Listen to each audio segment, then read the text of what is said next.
That was more of a lesson on the Linux header constructor than it was command injection. But sure. Alright, broken auth. Authentication and session management constitute core components of modern web applications. Authentication allows users to gain access to web applications by verifying their identities. The most common form of authentication is using a username password mechanism. A user would enter these credentials, the server would verify them. If they're correct, the server would then provide the user's browser with a session cookie. A session cookie is needed because web servers use HTTPS to communicate, which is stateless. Attaching session cookies means that the server will know who is sending what data. The server can then keep track of the user's actions. If the attacker is able to find flaws in the authentication mechanism, they would then successfully gain access to the user's accounts, other users' accounts, which would allow the attacker to access sensitive data depending on the purpose of the application. Some common flaws in authentication mechanisms include a brute force attack. If the web application's user's username and passwords, an attacker is able to launch a brute force attack that allows them to guess the username password combinations using multiple authentication attempts. The use of weak credentials, so web applications should set strong password policies.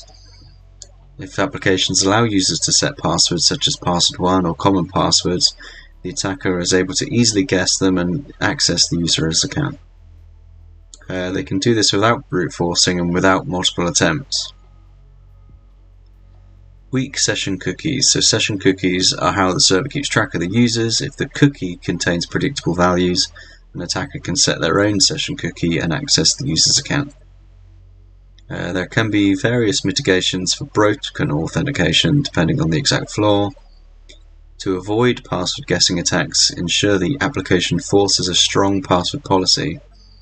To avoid brute force attacks, ensure that the application enforces an automatic lockout after a certain number of attempts. This would prevent the attacker from launching more brute force attacks. And you can implement multi-factor authentication if the user has multiple methods of authentication, for example using username and password and receiving a code on their mobile device. Then it would be difficult for an attacker to get access to both credentials to get access to their account. Okay, so let's do something. Let's get rid of terminate the old machine, start a new machine.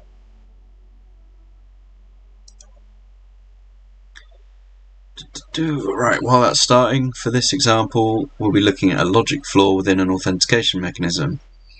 A lot of times what happens is the developer forgets to sanitize the input, username and password, given by the user in the code of their application. This makes them vulnerable to attacks like SQL injection.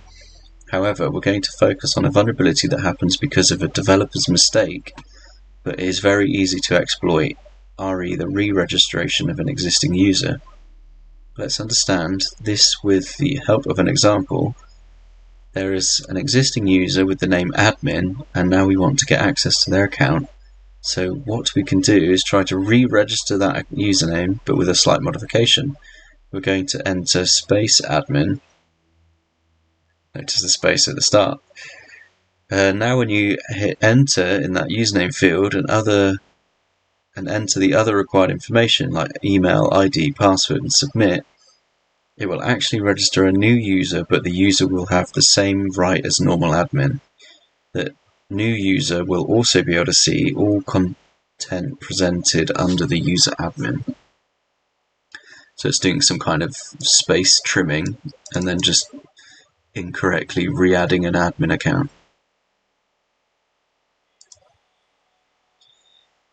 To see this in action, go to here. Try to register the username Darren. You'll see that the user already exists, so then try register a user space Darren. You'll see that you're now logged in and be able to see the content present only in Darren's account, which in our case is the flag that you need to retrieve. So, for registering Darren, test. test. They're already registered. So space Darren, test the test, test.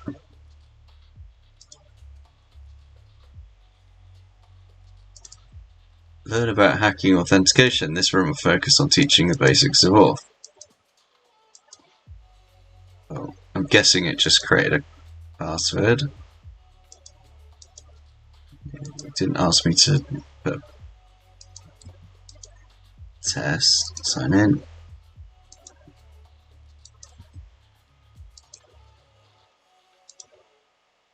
Not register me. There we go, logged in as Darren.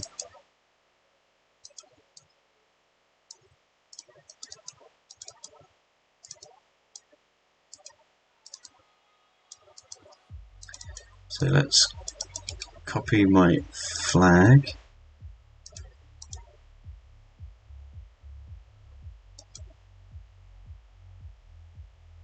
Gonna let me get it.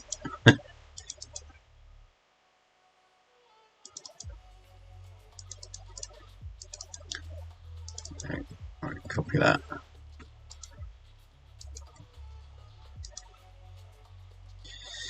Now try to do the same trick and see if you can log in as Arthur. So let's log out, register, space Arthur, test the test, test.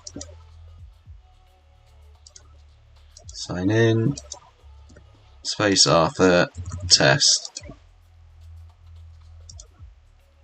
Logged in as Arthur.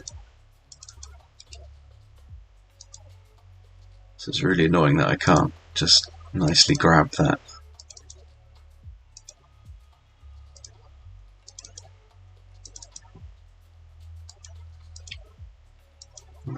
Ow. So we got his flag, and that's that.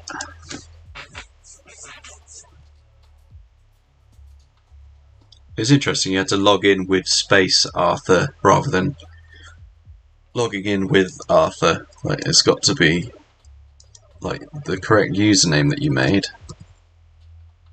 Like Arthur test. Didn't want to work, but if it did space Arthur, so there's definitely a space there. Test, sign in. Then that worked. So when they're doing that check on login, they're stripping the spaces off.